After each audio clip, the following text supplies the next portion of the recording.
کربلا میں آقا امام حسین آئے تھے، قیام کیا، ہمیں سبق دیا، دکھایا، قربانی دی، شہید ہوئے، آج ہم ان کی یاد مناتے ہیں۔ تو یہ جو قربانیاں آقا امام حسین نے دی ہیں اور وہ جو اہل بیت نے اس قدر تاکید کی ہے کہ عزاداری کریں، یہ اسی مقصد کے لیے ہے کہ آخری حسین کی مدد کریں۔ تم زندہ رہیں، آمادہ رہیں، تیار رہیں، دین شناس رہیں، دانشور رہیں، حسینی رہیں، عاشورائی رہیں، تاکہ جب فرزند آخری حسین جب آ جائیں تو لشکر کی کمی نہ ہو۔ آقا امام زمان کے لیے صرف افراد کی ضرورت نہیں ہے، دین شناس افراد کی ضرورت ہے، حسینی افراد کی ضرورت ہے۔ حسینیوں میں کم از کم آپ کربلا کے 72 کو دکھا سکتے ہیں کہ یہ تو 100% حسینی ہے، یہ 100% حسینی ہے۔ اب وہاں ایک جملہ ہے آقا امام حسین علیہ السلام کا، آپ دیکھیں گے جو کتاب احقاق الحق ہے، آپ وہاں اس روایت کو پالیں گے، وہاں پہ آپ پڑھیں گے، آقا امام حسین نے 2 مختلف جملوں میں بیان فرمایا کہ جس کے ذمے کسی کا قرضہ ہو میرے ساتھ کربلا نہیں آئے گا، جس کی گردن پہ کسی کا حق ہو وہ ہمارے ساتھ کربلا میں شہید نہیں ہو سکتا۔ اب یہاں عزاداروں کے لیے اپنا وظیفہ مشخص ہونا چاہیے۔ آقا امام زمان کے لشکر میں جانے کے لیے صرف افراد کی ضرورت نہیں ہے، پاکیزہ تربیت شدہ حسینی افراد کی ضرورت ہے۔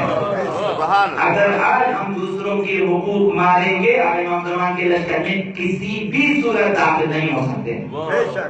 تو پاک اور تربیت شدہ حسینی افراد کی ضرورت ہے، کربلائی فکر والے افراد کی ضرورت ہے، کربلائی اخلاق والے افراد کی ضرورت ہے آقا امام زمان کے لیے، تاکہ وہ آئیں انتقام لیں۔ وہ تنہا انتقام نہیں لیں گے۔ اگر آقا امام زمان نے تنہا انتقام لینا ہوتا تو آ جاتے، 1184 سال منتظر نہ رہتے۔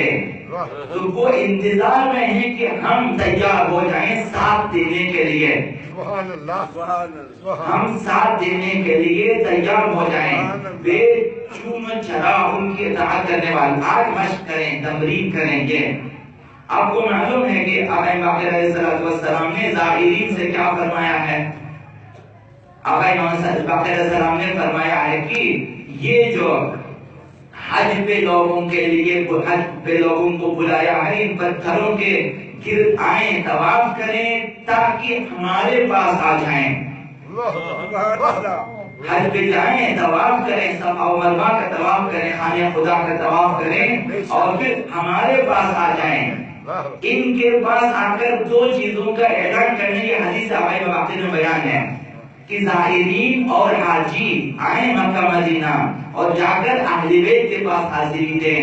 آپ کو پتا ہے کہ پیغمبر اسلام کے پاس اگر کسی نے حاضری نہ دی اس کا حج قبول نہیں ہے، یعنی حج کریں لیکن ہمارے پاس آ جائیں اہل بیت کے پاس۔ یہ جو زیارت ہے آپ لوگوں کی اور حاجیوں کی، یہ اس وجہ سے ہے کہ حج کریں، اہل بیت کے پاس آ جائیں۔ اور تمام حج و زیارت کا فلسفہ یہ 2 چیزیں ہیں، تمام حج و زیارت کا اگر یہ 2 چیزیں نہ ہوں، نہ حج کی کہ کوئی قیمت ہوتی ہے نہ زیارت کی۔ یہ 2 چیزیں آقا باقر نے فرمایا ہے کہ ہمارے پاس آئیں، اعلان ولایت کریں اور اعلان نصرت کریں۔ ہمارے پاس آئیں، بیت کے پاس آ کر 2 چیزوں کا اعلان کرنا، یہ آپ کو بھی مجھے بھی، چاہے آپ یہیں سے زیارت کرتے ہو یا وہاں سے۔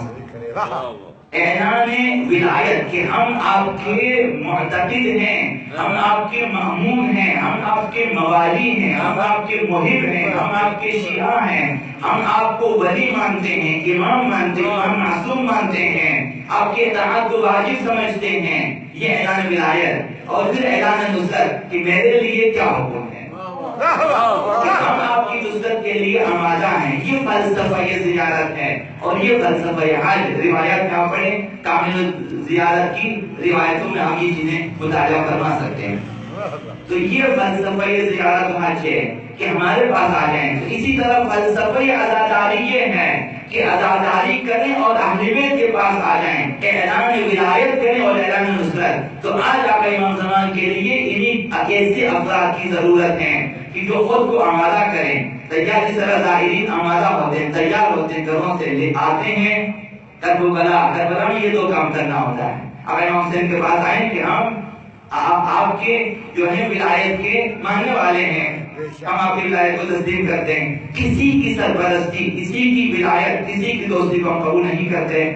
یہی وہی کہ انی سلم لمن سالمکم وحرب لمن عالم ولی لمن والاکم وعدو لمن عاداکم، زیارتوں میں آپ پڑھتے ہو، مقصد یہی ہے جن کی آپ سے صلح ہے ہماری ان سے صلح ہے، جن کی آپ سے جنگ ہے ہماری ان سے جنگ ہے، جو آپ کے دوست ہیں وہ ہمارے دوست ہیں، جو آپ کے دشمن ہیں۔ یعنی کہ اعلان ولایت ہے، اس کو کہتے ہیں اعلان ولایت اور اعلان نصرت کرنا ہے۔ زیارت وارثہ میں آپ پڑھیں گے کہ وہ معکم لا مع غیرکم، کہ ہم آپ کے ساتھ ہیں، آپ کے ساتھ نہ کسی اور کے ساتھ۔ یہ اعلان نصرت ہے۔ اب امام صادق علیہ السلام نے فرمایا تم میں سے ہر کسی کے لیے ضروری ہے کہ حتیٰ ایک تیر کی حد تک کیوں نہ اپنے آپ کو آمادہ رکھیں۔ اب امام زمان کے ظہور کے لیے کچھ بھی نہ ہو، ایک تیر اپنے پاس لے کے رکھیں کہ میں اس تیر کے ساتھ قیام کروں گا اور دشمنان اہل بیت کے ساتھ جنگ کروں گا۔ اس حد تک آمادگی چاہیے۔ تو لہذا عزاداری کا جو ہدف ہے وہ یہ ہے کہ مصیبت عظیم پہ گریہ کریں، مصیبت اعظم کے لیے تیاری کریں۔ وہ جو مصیبت اعظم ہے وہ امام معصوم کا ہم سے دور لے جانا ہے کہ یہ پردہ غیب میں جو آقا امام زمان ہے یہ مصیبت اعظم ہے، اس مصیبت سے بڑی مصیبت ہے۔ خود آقا امام حسین کا امت سے جدا ہونا یہ مصیبت بڑی ہے، نہ چند تیر اور چند تلوار، یہ اتنی مصیبت نہیں ہے۔ خود آقا امام باقر علیہ السلام نے سے جب سوال کیا ہے کہ کربلا والوں کے جو ہیں جائیں، ہمیں جاننا ہے آقا امام زمان علیہ السلام کو پردہ غیب سے نکالنا ہے، ڈھونڈنا ہے ہمیں۔ تو یہ مصیبت اعظم کی برطرفی کے لیے، امت کو مصیبت اعظم سے نکالنے کے لیے کوشش کرنا، یہ عزاداروں کا کام ہے، یہ ظاہرین کا کام ہے۔ ظاہرین حقیقی، عزاداران واقعی، شیعیان واقعی کا کام یہ ہے کہ دیکھیں اس وقت امت کس مصیبت میں گرفتار ہے۔ شام میں دیکھیں، لبنان میں دیکھیں، عراق میں دیکھیں، کشمیر میں دیکھیں، افغانستان میں دیکھیں، اپنے ملک میں دیکھیں، مختلف ممالک میں دیکھیں کہ مسلمانوں کی جو نسل کشی ہو رہی ہے یہ اسی وجہ سے ہے۔ اگر امام معصوم کی حکومت ہوتی تو پھر یہ مصیبتیں اس امت پہ نازل نہ ہوتی، اور امت میں کس قدر افراد یعنی اکثریت جو ہیں وہ ولایت سے برگشتہ ہیں، اور صرف ایک مکتب ہے جو ولایت اہل بیت پہ قائم ہے، باقی اس مکتب پہ نہیں ہے۔ یعنی یہ لوگ انحراف ولایی رکھتے ہیں۔ تو یہ جو انحراف امت میں پیدا ہوا ہے یہ انہی دشمنوں کی وجہ سے ہے اور اہل بیت کو جائگہ سے ہٹانے کی وجہ سے ہے۔ تو تمام امت کو مرکز اہل بیت پہ یکجا کرنے کے لیے ظہور ضروری ہے، اور ظہور کے لیے آپ جس سے افراد کی نصرت چاہیے، جو شیعیان واقعی ہوں، جو حسینی ہوں، جو عزادار واقعی ہوں۔ اگر عزاداران امام حسین کو اصل مصیبت کا پتہ نہ چلے، روتے رہیں اور کہیں کہ آپ کس لیے رو رہے ہو، اگر نہ بتا سکیں کس لیے رو رہے ہیں تو پھر وہ عزادار حقیقی نہیں ہے، واقعی نہیں ہے۔ بعض بچوں کو رونے کی عادت ہوتا ہے، پوچھیں کس لیے رو رہے ہیں، وہ خالی روتے ہیں، ان کا کوئی ہدف نہیں ہوتا، چڑچڑاپن ان میں آ جاتا ہے، وہ روتے رہتے ہیں۔ بعض بچے ہوشیار ہوتے ہیں، ان کا ایک مطالبہ ہوتا ہے، وہ روتے ہیں پھر اپنا مطالبہ کہ میں اس لیے رو رہا ہوں۔ تو ہم عزاداران امام حسین کا بھی ہدف یہ معلوم ہونا چاہیے کہ آپ کس لیے عزاداری کرتے ہیں۔ ہم کس لیے عزاداری کرتے ہیں کہ جو جائگہ خدا نے اہل بیت کو دیا تھا، اہل بیت اسی مقام میں واپس آ جائے۔ ہمارا مطالبہ یہ ہے۔ نعرہ حیدری علی ولی عہد۔ تو زیادہ آپ کا وقت نہ لوں کہ مراحل انتقام میں عزادار حقیقی وہ انتقام لینا۔ عرض کیا کہ عزاداری کا ہدف یہ ہے، مقصد یہ ہے کہ ہمارے اندر اہل بیت کے سلسلے میں محبت و مودت بڑھ جائے، اس حد تک محبت میں اضافہ ہو جائے کہ آپ کو اطاعت میں مجبور کریں، کہ آپ مجبور ہو جائیں اہل بیت کی اطاعت کریں۔ محبت اہل بیت میں اس قدر محبت ہے آپ کو اہل بیت سے کہ آپ ان کی سیرت کے مطابق چلتے ہیں بخوشی، نہ باطل ناخواستہ۔ جو آج بھی باطل ناخواستہ اہل بیت کی سیرت پہ عمل کریں وہ اس کا ایمان کمزور ہے۔ جو بخوشی عمل کریں، جب آقا امام حسین نے کہا آپ سے کہ آپ نے اول وقت میں نماز ادا کرنی ہے تو آپ بخوشی اول وقت میں نماز ادا کریں۔ تو آپ اگر سستی کریں گے یعنی آقا امام حسین سے زیادہ محبت نہیں ہے آپ کو۔ فرض کریں اگر اس وقت پیغمبر اسلام آ جائیں اور آپ سے کہیں، اسی ممبر پہ آئیں، کہیں کہ اول وقت میں نماز پڑھنا ضروری ہے، تو آپ لوگ کیا کریں گے؟ اگر آپ کہیں گے نہیں ہم نہیں پڑھیں گے، اس کا مطلب آپ تو یہی تمام باتیں تمام اہل بیت نے ممبر سے بیان کی آپ لوگوں کے لیے کہ اول وقت نماز کریں۔ اگر آج آقا امام صادق علیہ السلام آ جائیں، اسی ممبر پہ چڑھیں اور آپ سے کہیں لا تنالوا شفاعتنا من استخف بالصلاۃ، انہیں ہم سب بیٹھے ہوں تیرے ممبر، اس ممبر پہ آقا امام صادق آئیں اور کہیں کہ اسے ہماری شفاعت نہیں ملے گی جو نماز میں سستی کرے گا، تو آپ کا فیصلہ کیا ہوگا؟ اگر آپ کو اہل بیت سے محبت ہے، شدید محبت ہے، تو پھر آپ کہیں گے کہ ہم سراپاں تسلیم کرتے ہیں من وعن، ہم جو ہے عمل کریں گے اس پہ عداوت آخر۔ جب آپ نے کہا کہ نماز میں سستی نہ کہا سستی نہیں کریں گے، یہ شیعہ ہے۔ وہ جو تندوری شیعہ آیا تھا امام صادق کے پاس، جب کہا کہ تندور میں جا کر بیٹھ جائیں، جوتا بغل میں جا کے تندور میں بیٹھ جاتا ہے۔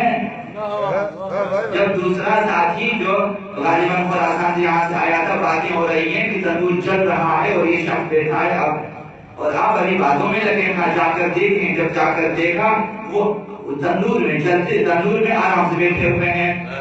یعنی اس طرح سے شیعہ آمادہ چاہیے کہ جب اہل بیت کہیں کریں تو کریں، انجام دیں۔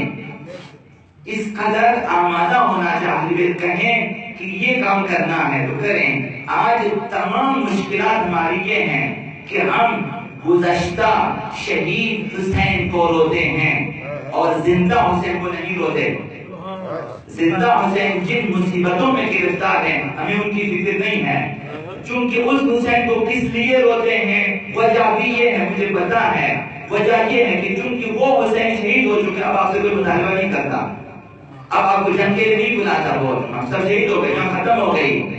یہ حسین جو اس وقت زندہ ہے، اس نے ظہور کرنا، یہ آپ کو جنگ کے لیے بلائے گا، یہ حسین آپ کو بلائے گا، آئے آئے ہماری مدد کریں، تن من دھن کی بازی لگائیں ہماری راہ میں۔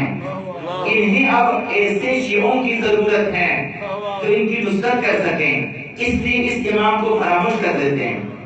تو نہ صرف آقا امام حسین پہ گریہ کرنے والوں نے ایک آقا امام زمان کو فراموش کر دیا ہے، بلکہ آقا امام حسین کے بعد جو 9 حسین آئے ہیں سب حاضر ہو چکے ہماری زندگیوں سے۔ ہماری زندگیوں میں کوئی خاص کردار نہیں ہے۔ آقا امام صادق کا کیا کردار ہے ہماری زندگیوں میں؟ آقا امام باقر کا کیا کردار ہے؟ آقا امام سجاد کا کیا کردار ہے؟ تا 11ویں 12ویں امام تک کیا کردار ہے؟ ہماری زندگیوں میں شامل نہیں ہے۔ کیا ہماری شادیوں میں بیٹوں کی بیٹیوں کی شادیوں میں ائمہ شامل ہیں؟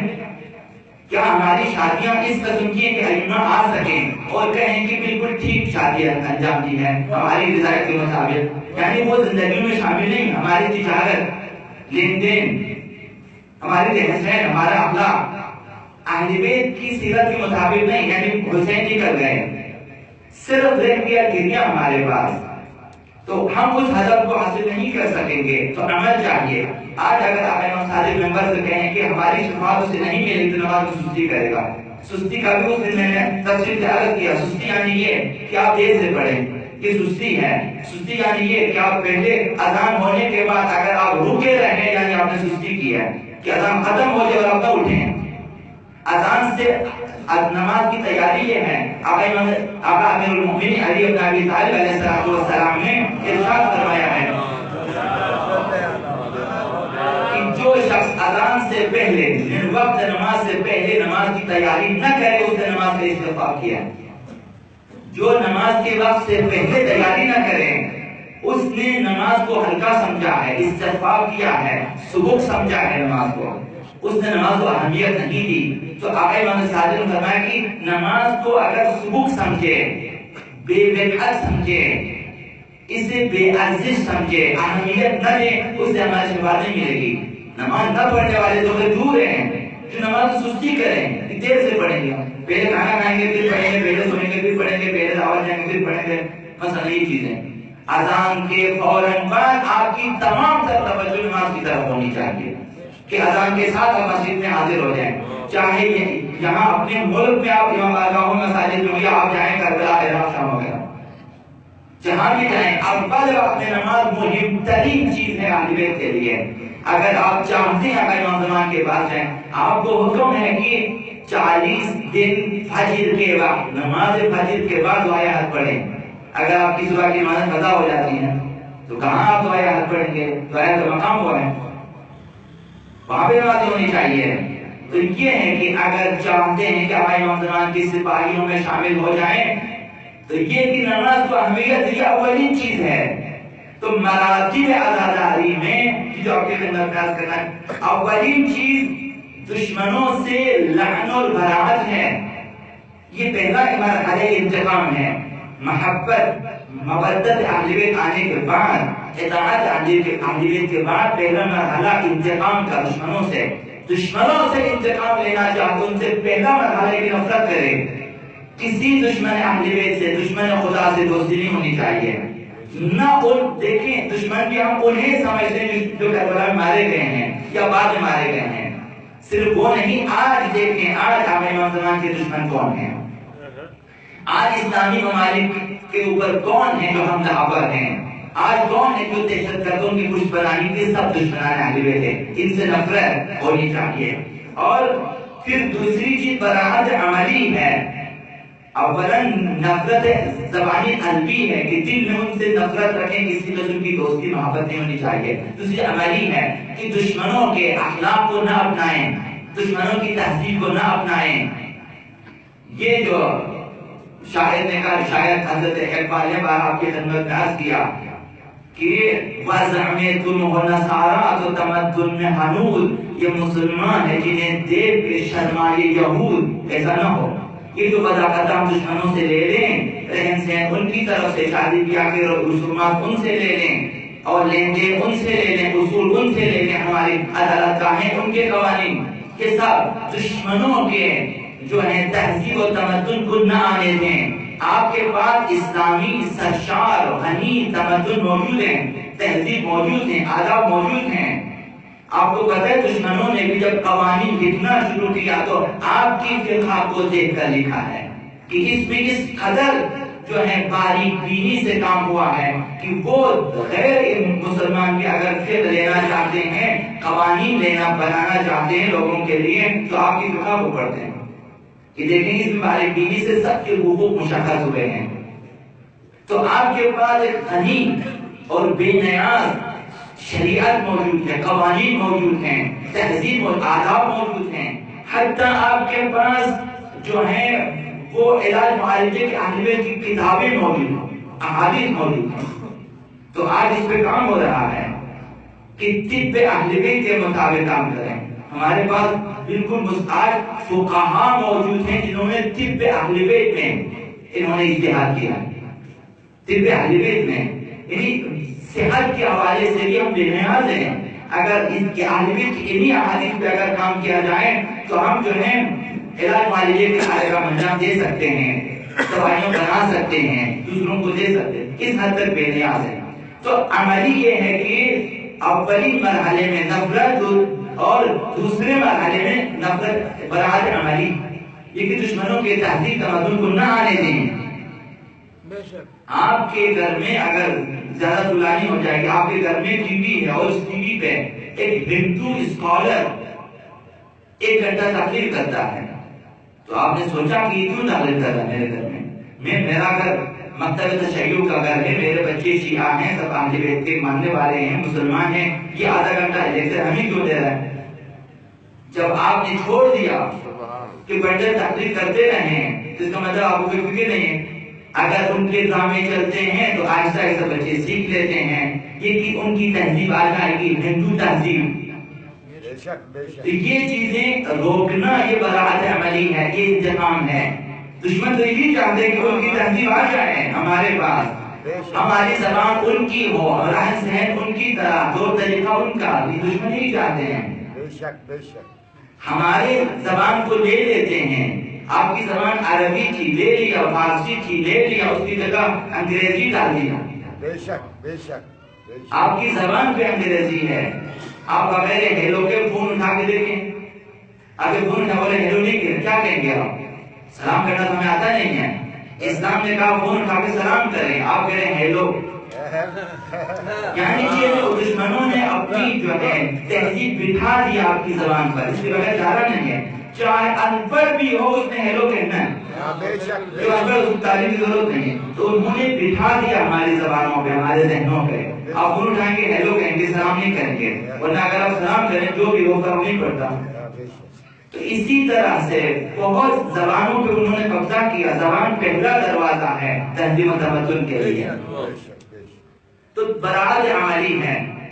دشمنوں کے تہذیب و تمدن کو مسلط نہ ہونے دینا، ان کے اخلاق اور عقائد سے پرہیز کرنا، یہ آپ کو کام کرنا ہے معاشرے میں، اسکولوں میں، کالجز میں، مدارس میں، محافل میں، مجلسوں میں۔ ان پہ غور کرنا ہے کہ یہاں پہ غیر مسلموں کے تہذیب و تمدن نہ آنے پائیں۔ انتقام حقیقی اس وقت ہے جب آقا امام علیہ السلام آج منتقم حقیقی ہے۔ یہ معرفت اور دلسوزی مصیبت عظیم کے سبب عزادار میں شدید اور قدرتمند ہوتا ہے۔ یہ جملہ ہے، یہ جو آپ کے اندر جذبہ انتقام ہے، یہ معرفت اور دلسوزی جو اہل بیت کی نسبت پیدا ہو جاتی ہے عزاداری سے، یعنی مصیبت عظیم جس پہ آپ عزاداری کرتے ہو، اس سے آپ کے دل میں محبت اور دلسوزی پیدا ہو جاتی ہے، اور یہ محبت اور یہ دلسوزی اسے سختی سے امام زمان کی طرف متوجہ کرتا ہے۔ آپ کا کوئی عزیز، ہم سے زیادہ عرض نہ کرو، آپ کا کوئی عزیز اگر قاتل ہو جائے اور آپ کو پتا ہو کہ اس کا انتقام لینے والا کوئی آ جائے گا، تو آپ کی پوری توجہ، آپ اس مقتول کو دیکھا جو آپ کا عزیز ہے، تو آپ کے اندر دلسوزی پیدا ہو جاتی ہے، محبت پیدا ہو جاتی ہے، اور آپ شدیداً متوجہ ہو جاتے ہیں کہ وہ جو انتقام لینے والا کب آئے گا، وہ کیونکہ آپ چاہتے ہیں کہ بالفعل اس کا انتقام لے۔ یہی حالت آقا امام زمان کو ہے کہ آقا امام حسین شہید ہوئے ہیں، نسل آقا امام حسین 11 ائمہ شہید ہوئے ہیں، سیدہ کائنات شہید ہو چکی ہیں، اور باقی شہداء شہید ہو چکے ہیں، اور آپ کے اندر ابھی تک یہ دلسوزی پیدا نہیں ہوئی کہ آپ منتقم حقیقی کو تلاش کریں اور بلائیں اسے کہ وہ آ جائیں۔ یہ عزاداری کا ہدف ہونا چاہیے۔ اگر اس مرحلے تک آ گئے، اس وقت آپ حسینی بھی ہے، اس وقت آپ حسینی بھی ہیں اور مہدوی بھی۔ صرف حسینی ہو جائے فائدہ مند نہیں ہے، مہدوی ہونا چاہیے، کیونکہ کربلا وہاں جا کر اختتام پذیر ہوگا جب ظہور ہوگا۔ اس وقت تک کربلا مسلسل الحمدللہ رب العالمین۔ اس دن ہم کہیں گے، دعائے لطفہ میں آپ ایک چیزیں پڑھتے ہیں، وَنَقُولُ الْحَمْدُ لِلَّهِ رَبِّ الْعَالَمِينَ، تاکہ ہم کہیں الحمدللہ۔ اس دن ہم کہیں گے کہ آقا امام حسین جو خون رنگ ہے، اس دن جب اہل بیت کو اپنا مقام مل جائے، وہاں تو پتہ ہے آپ کو کہ آقا امام حسین آئیں گے، شہداء کربلا زندہ ہو کر آئیں گے، اصحاب کہف آئیں گے، 25 اصحاب موسیٰ میں سے آئیں گے، اور 50 خواتین مختلف ادوار میں جو اس دنیا سے گئی ہیں مومنہ خواتین آ جائیں گی، اور اس طرح بہت سارے مومنین آقا امیر المومنین زندہ ہو کے آئیں گے، اور باقی ائمہ بھی غالباً بعض روایت آئیں گے۔ جب آپ دیکھیں گے کہ ساتھ دور کی تمام اہل بیت جمع ہو گئے، یعنی ہمارے پاس یہ مستقبل موجود ہے، دوسروں کے پاس نہیں ہے۔ ہمیں بتایا کہ تم منتظر رہیں، یہ تمام اہل بیت جمع ہو گئے، اور آپ زندہ انہیں دیکھیں گے اپنے سامنے۔ کیا آپ کی ابھی جو آپ زیارتوں میں جا رہے ہیں، قبر اہل بیت، قبور اہل بیت کو دیکھنے کی آرزو ہے، جبکہ آپ خود اہل بیت کو دیکھیں تو آرزو نہیں آپ کی۔ تو کیا ہم 60 سال 40 سال 50 سال جو ہیں تمام اہل بیت کو دیکھنے کے لیے کوشش کیوں نہ کریں؟ ہم ایسے کام کریں کہ ہم اگر مر بھی جائیں ہم واپس آئیں گے. یہ صرف مکتب تشیع میں ہے, کسی اور مکتب میں نہیں ہے. رجال نہیں ہے ان میں, رجال ہم میں ہے. یعنی ہمارا مستقبل جس طرح روشن ہے, کسی بھی مکتب میں مستقبل روشن نہیں ہے. ہمارا مستقبل روشن ہے. ہمیں بتایا اہل بیت نے, اگر تم مر جاؤ گے تمہیں اٹھایا جائے گا جب تمہارا امام آئے گا. تیاری ضروری ہے, شائستگی ضروری ہے. جب آپ ظہور میں زندہ ہو کے آئیں گے, تمام اہل بیت کو دیکھیں گے. کیا آپ کے دل میں آپ پیغمبر خدا کی, آقا امیر المؤمنین کی, آقا امام حسن کی, سید کائنات وغیرہ وغیرہ, کیا ان کی زیارت کی آرزو نہیں ہے؟ تو اپنی جو حقیر زندگی چند سال کی, اس میں تیاری کریں, اس میں تیاری کریں, اس میں اچھے کام کریں, اچھے اخلاق کے مالک بن جائیں, اچھی اچھی دعائیں, اچھے اچھے اعمال کریں, اسی آرزو میں کہ ظہور میں ہمیں دوبارہ زندہ کر کے لے جائیں.